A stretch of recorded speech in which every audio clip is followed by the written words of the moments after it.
Miss Wachtel and I would like to welcome you to our annual Poetry Out Loud competition, where our skilled contestants here get to show off their poetry recitation skills. The winner of tonight's competition will hopefully move on to nationals, but first, obviously, they have to go to regionals.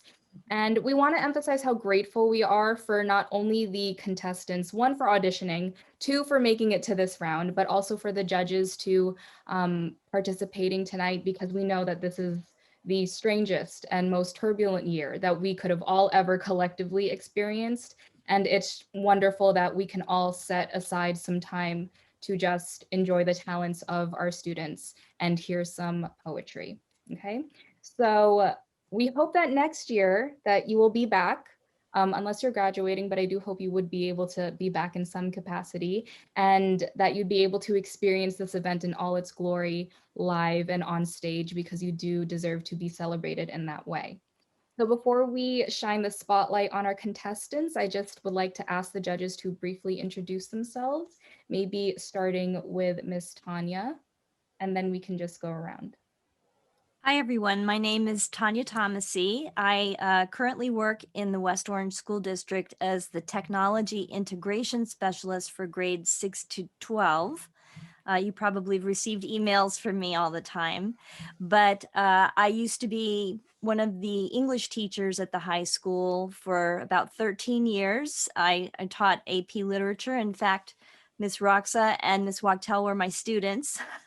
And I also taught broadcast journalism. I am a published author myself, and I have a great love of poetry. So I first brought poetry out loud to West Orange High School, and it's a real love and passion of mine. So I'm so glad that you're participating. Hi, everybody. I'm Mindy Harvat, and former West Orange High School English teacher. I taught at West Orange for 7 years, and I taught 9th grade honors, and I taught AP Lit for several years. Fantastic time, fantastic experience in West Orange. I moved to Nashville last year in 2019. And so I get to join you virtually this year, which I'm super excited about. I've been teaching a pod here in Nashville at my house. So I've been doing a little bit of teaching, not exactly the same as it used to be, but I'm super excited to be with you guys. And I was reading through your selections, and it just got me really invigorated to see what you guys have done. So good luck. Hi, everyone. I'm so happy to be here tonight. A little bit about me. I'm born and raised in West Orange and a graduate of West Orange High School, and then returned back to teach for several decades. I had the fortune to, while I was a history teacher, they made me language arts supervisor a number of years ago. And my fortune in doing that was that I learned so very much from my colleagues in the language arts department. And one of them, Tanya Thomasy, when she started the Poetry Out Loud competition, it has been a joy of mine. Molly and Mindy, I was glad I was able to learn so much from them, young teachers coming out and really doing super jobs. I mean, the imagination and the work ethic, just absolutely terrific. But a lot of the things I do in retirement today really have their foundations in the experience I had at the Language Arts Department of West Orange High School. I think you're really, really in good hands. And I'm looking forward to tonight. Hi, everybody. I'm Dean Slider. I'm a former Jersey boy. I lived in New Jersey for 33 years, and I taught English and ran meditation programs at the Pingree School. I now live in California, and I write books. I'm the author of 5 books. Actually, my 6th book is coming out around the end of this year, beginning of next year, which will be on enlightenment in Western literature. So I'm having a lot of fun with that. So I continue, these days I teach meditation online in Zoom sessions like this. Oh, and I also moonlight as an audiobook narrator. And I've narrated a number of, but my favorite is to do poetry books. So I've been, you guys who are competing today, I've been where you are, reading the poem, trying to make it work, hoping people like it. Thank you for that, Dean. And I mean, who better to judge our wonderful contestants tonight than somebody who has, done this for a living. So we are going to transition into our first contestant. Okay, you guys did receive the list beforehand. Okay, so Devin, you are going to go first. And just before Ms. Wachtel takes the mic and introduces the wonderful Devin, we just want to tell all of you to take a deep breath before you recite. You've already practiced and you're already good at this because we've seen you audition, we've seen you rehearse. So good luck. Devin Grover is a freshman in my Honors English 9 class. Very happy to have him participating this year. A quote that he lives by is, "Sometimes I'll start a sentence and I don't even know where it's going. I just hope I find it along the way." From the wonderful Michael Scott. Great choice. Thanks, Devin. Thank you. All right. Thank you, Ms. Wachtel. All right. How's it going? I'm Devin, and I'm going to be reading A Farmer Remembers Lincoln by Witterbeiner. Lincoln. Well, I was in the old 2nd Maine, the 1st Regiment in Washington from the Pine Tree State. Of course, I didn't get the butt of the clip. We was there for Garden, Washington. We was all green. I never been to the theater in my life. I didn't know how to behave. I ain't never been since. I can see as plain as my hat the box where he sat in. When he was shot, I can tell you, sir, there was a panic. When we found out our president was in the shape he was in, I never saw a soldier in the world but quite like him. Yes, sir, his look was kind of hard to forget. He was a spare man, an old farmer. Everything was all right, but he wasn't a smooth appearing man at all. Not in no ways. He got a thin face, a long neck, and a swelling kind of thick lip like. He was a jolly old fella, always cheerful. He wasn't so high, but the boys could talk to him in their own ways. While I was serving at the hospital, he'd come in and say, "You look nice in here, praise us up." And he'd bend over and talk to the boys. He'd talk to them so close. That's why I called him a farmer. I don't mean that everything about him wasn't all right. You understand. It's just, well, I was a farmer, and he was my neighbor. Everybody's neighbor. Guess even you young folks would have liked him. Thank you. Up next, we have David Thomasy. He is a freshman in Miss Sullivan's Institute for Humanities, Honors English 9. And for this competition, he'd like to give a shout out to his little sisters because they both give him motivation to do great things so that he can be a proper role model for them. And I think, participating in this competition is also a way that you can be a good role model for them. So I'm going to go ahead and mute myself, stop my video, and then you can go ahead when you're ready. Hi, my name is David Thomasy, and I'll be reciting the poem Ways of Talking by Ha Jin. We used to like talking about grief. Our journals and letters were packed with losses, complaints, and the sorrows. Even if there was no grief, we wouldn't stop lamenting as though longing for the charm of a distressed face. Then we couldn't help expressing grief. So many things descended without warning. Labor wasted, loves lost, houses gone, marriages broken, friends estranged, ambitions worn away by immediate needs. Words lined up in our throats for a good whining. Grief seemed like an endless river, the only immortal flow of life. After losing a land and then giving up a tongue, we stopped talking of grief. Smiles began to brighten our faces. We laugh a lot at our own mess. Things become beautiful, even hailstones in the strawberry fields. Thank you. Emily is a junior in Miss Barron's AP composition class. And when asked what draws her to poetry, she said, "I like the expression and freedom that poetry gives someone. The lack of restrictions in poetry allows poets to express their thoughts and abstract concepts in a way that the normal bounds of writing would limit." This is Emily. Hi, my name is Emily Liu, and today I will be reciting When You Are Old by William Butler Yeats.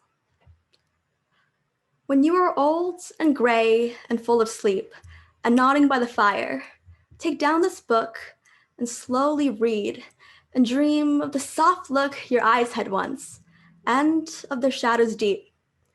How many loved your moments of glad grace and loved your beauty with love false or true? But one man loved the pilgrim soul in you and loved the sorrows of your changing face. And bending down besides the glowing bars, murmur a little sadly how love fled and paced upon the mountains overhead and hid his face amid a crowd of stars. Thank you. All right, this is Carmina. She is also a freshman in Miss Sullivan's Institute for Humanities, Honors English 9 class, like Dave, and her favorite book is Renegades by Marissa Meyer. Okay, so whenever you're ready, Carmina, you can go ahead. Hello, I'm Carmina Rojas, and I'll be reciting The World is Too Much with Us by William Wordsworth. The world is too much with us, late and soon. Getting and spending, we lay waste our powers. Little we see in nature that is ours. We had given our hearts away, a sordid boon. The sea that bears her bosom to the moon, the winds that'll be howling at all hours, and are upgathered now like sleeping flowers.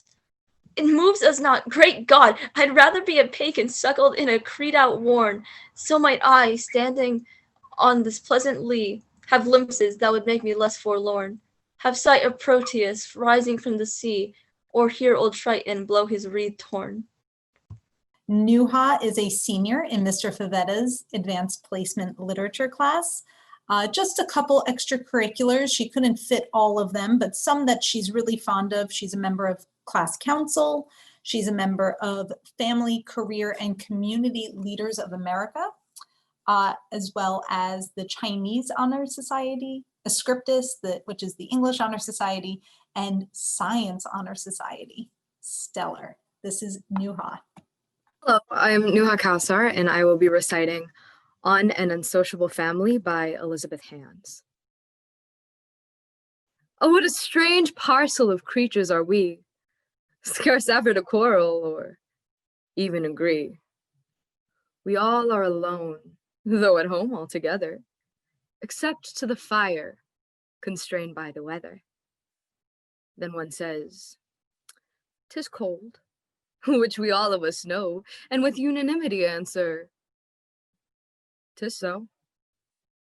Which shrugs and which shivers, all look at the fire, and shuffle ourselves and our chairs a bit nigher. Then quickly, preceded by silence profound, a yawn, epidemical, catches around. Like social companions, we never fall out, nor ever care what one another's about. To comfort each other is never our plan, for to please ourselves truly is more than we can. Thank you. Okay, so for the last person for this round, we have Olivia Ridley, who is also a senior in Mr. Favetta's AP Literature class. Olivia would like to give a shout out to Mr. Favetta for his unyielding commitment to compassion for his students. Hi, my name is Olivia, and I will be reciting After the Winter by Claude McKay.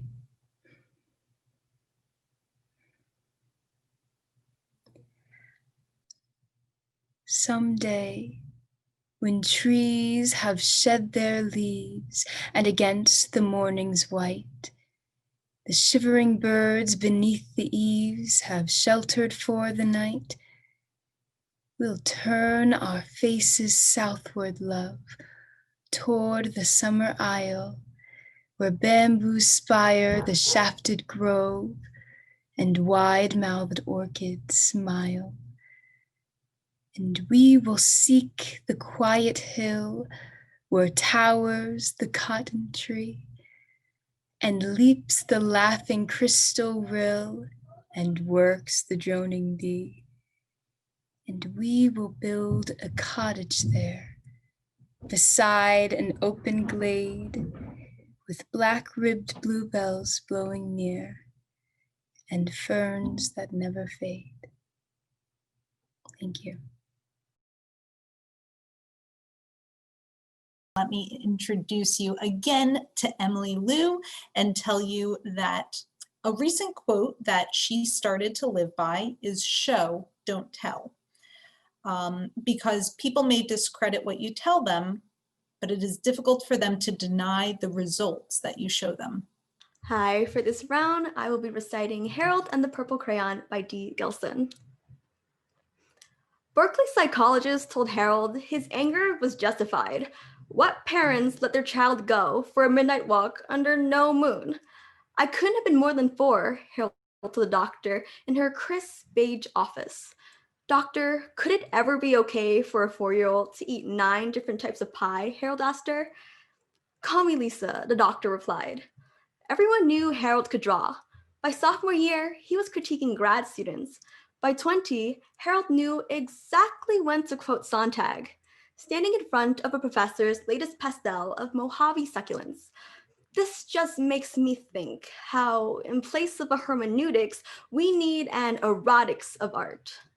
Harold's professors would hum and nod their dragon heads, though none of them understood exactly what Harold said. By senior year, Harold became distant, his work increasingly angry. Apple trees, their fruit rotting in monochrome purple, under the notable lack of a moon. Thank you. So up next, we have Nuha Kausar, who would like to give a huge shout out to her friend Jasmine Cooper for being her biggest hype man since the 7th grade and for always encouraging her. Enough by Suzanne Buffum. I am wearing dark glasses inside of the house to match my dark mood. I have left all the sugar out of the pie. My rage is a kind of domestic rage. I learned it from my mother, who learned it from her mother before her, and so on. Surely the Greeks had a word for this? No, surely the Germans do. The more words a person knows to describe her private sufferings, the more distantly she can perceive them. I repeat the names of all the cities I've known, and watch an ant drag its crooked shadow home. What does it mean to love the life we've been given? To act well the part that's been cast for us? Wind, light, fire, time. A train whistles through the far hills. One day, I plan to be riding it. Thank you. Next up, we have Devin Grover. Devin Grover said what draws him to poetry is he likes how much each word means in every poem. Every word has a deeper meaning than it seems in poems. It is very interesting to act and to decipher. This is Devin. I will be reading Sonnet 18, Shall I Compare Thee to a Summer's Day by William Shakespeare. Shall I compare thee to a summer's day? Thou art more lovely and more temperate. Rough winds do shake the darling buds of May, and summer's lease hath all too short a date. Sometime too hot, the eye of heaven shines, and often his gold complexion dimmed. And every fair from fair sometime declines, by chance or nature's changing course attrimmed. But thy eternal summer shall not fade, nor lose possession of that fair thou oust, nor shall death brag thou wanderest in his shade.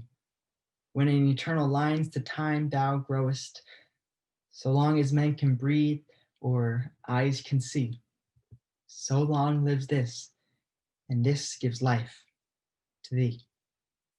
Up next, we have Carmina again, and she is drawn to poetry by the stories and messages poems tell.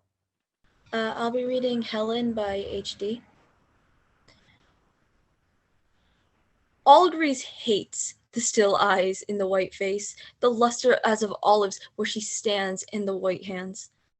All Greece reviles the wan face when she smiles, hating it deeper still when it grows wan and white, remembering past enchantments and past ills. Greece sees unmoved, God's daughter born of love, the beauty of cold feet and slenderest knees. Could love indeed the maid only if she were laid white ash amid funeral cypresses. Up next, we have Olivia Ridley. And Olivia Ridley, when asked what draws her to poetry, she said, "Whenever I hear this question, my mind always goes to the Rita Dove quote, 'Poetry is language at its most distilled and most powerful.'" Under the Edge of February by Jane Cortez.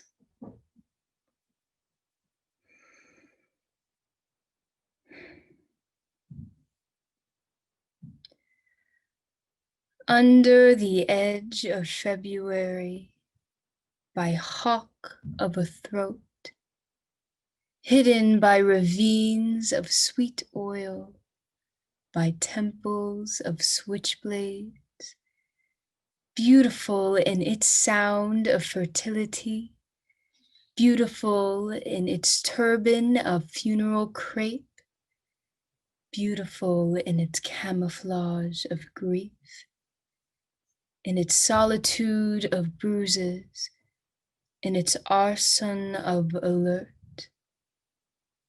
Who will enter its beautiful calligraphy of blood, its beautiful mask of fishnet, mask of hubcaps, mask of ice picks, mask of watermelon rinds, mask of umbilical cords changing into a mask of rubber bands? Who will enter this beautiful, beautiful mask of punctured bladders moving with a mask of chapsticks? Compound of hearts, compound of hearts, where is the lucky number for this shy love, this top-heavy beauty bathed with charcoal water, self-conscious against a mosaic of broken bottles, broken locks, broken pipes, broken bloods of broken spirits broken through like broken promises, landlords, junkies, thieves, enthroning themselves in you. They burn up couches, they burn down houses, and infuse themselves against memory. Every thought, a pavement of old belts. Every performance, a ceremonial pickup. How many more orphans? How many more neglected shrines? How many stolen feet? Stolen fingers? Stolen watch bands of death in you, how many times? Harlem, hidden by ravines of sweet oil, by temples of switchblades, beautiful in your sound of fertility, beautiful in your turban of funeral crepe, beautiful in your camouflage of grief, in your solitude of bruises, in your arson of alert.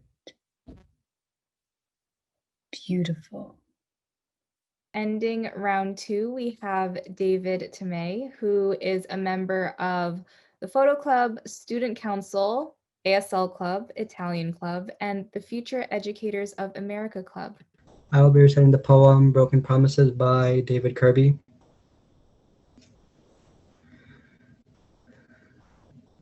I have met them in dark alleys,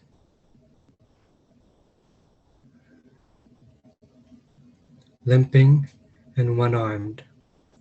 I have seen them playing cards under a single light bulb and tried to join in, but they refused me rudely, knowing I would only let them win. I have seen them in the foyers of theaters, coming back late from the interval. Long after the others have taken their seats, and in deserted shopping malls late at night, peering at things they could never buy. And I have found them, wandering in a wood where I too have wandered. This morning I caught one, small and stupid, slow to get away. It was only a promise I had made to myself once, and then forgot. But it screamed and kicked at me, and ran to join the others, who looked at me with reproach in their long, sad faces. When I drew near them, they scurried away, even though they will sleep in my yard tonight. I hate them for their ingratitude. I, who have kept countless promises, as dead now as Shakespeare's children. You bastards, I scream. You have to love me. I gave you life. Thank you. So we want to thank all of our finalists for participating this year. We were so happy to see that we had a lot of first-year competitors this year, in addition to our seasoned veterans. So we do encourage those of you who don't move on to the final round, or I'm sorry, to round 3 of these finals, to try again next year. And we hope that you had a great experience. Without further ado, our 3 finalists moving on to round 3 are, in no particular order, although the order that they will be presenting their poems in for round 3 are Nuha Kausar, Devin Grover, and Olivia Ridley. I would like to again introduce Nuha and tell you that her favorite author is Agatha Christie. Lazy by David Yezi. I don't say things I don't want to say or chew the fat with fat cats just because. With favor givers who want favors back, I tend to pass on going for the ask. I send instead a series of regrets, slip the winding snares that people lay, the unruffledness I feel as a result. The lank repose, the psychic field of rye swayed in wavy air is my respite. Among the shivery of clanging egos on the packed commuter train again tonight, sapping and demeaning, it takes a lot to get from bed to work and back to bed. I barely go an hour before I'm caught wincing at the way that woman laughs, or he keeps clucking at his magazine. And my annoyance fills me with annoyance. It's laziness that lets them seem unreal. A radio with in and out reception blaring like hell when it finally hits a station. The song that's on is not the one I'd hoped for. So I wait, distractedly. for what comes next. Thank you. Next, we have Devin with his final poem. He is an active auditioning actor and has been for many years. He has loved acting since he was 7 years old, and this is what he hopes to do for the rest of his life. This is Devin. I will be reading And If I Did, What Then? By George Casbourne.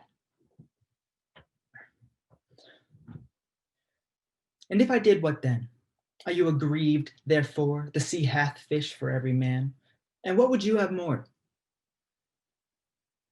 Thus did my mistress once. Amaze my mind with doubt, and popped a question for the nonce, to beat my brains out.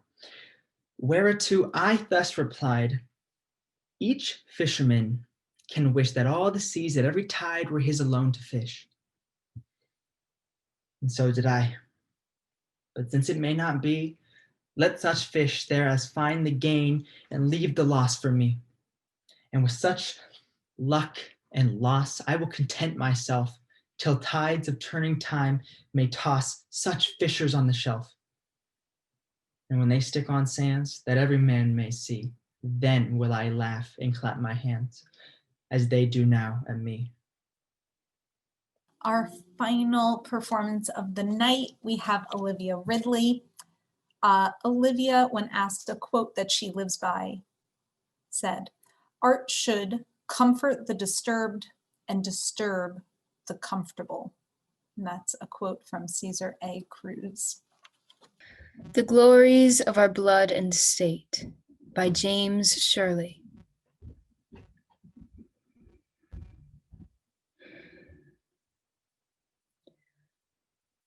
The glories of our blood and state are shadows, not substantial things. There is no armor against fate. Death lays his icy hand on kings. Scepter and crown must tumble down and in the dust be equal made. With the poor crooked scythe and spade. Some men with swords may reap the field and plant fresh laurels where they kill. But their strong nerves at last must yield. They tame but one another still. Early or late, they stoop to fate and must give up their murmuring breath.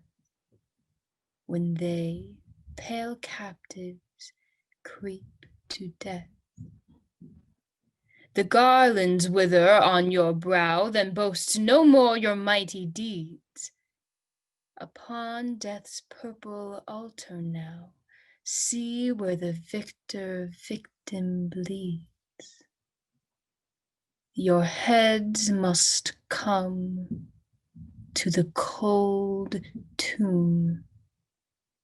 Only the actions of the just smell sweet and blossom in their dust. Thank you. Thank you so much. Ms. Roxas is going to look over the score sheet and then announce our runner-up and our winner. If I could invite all of our participants to turn their cameras on. We just want to give you all a round of applause for an excellent job across the board.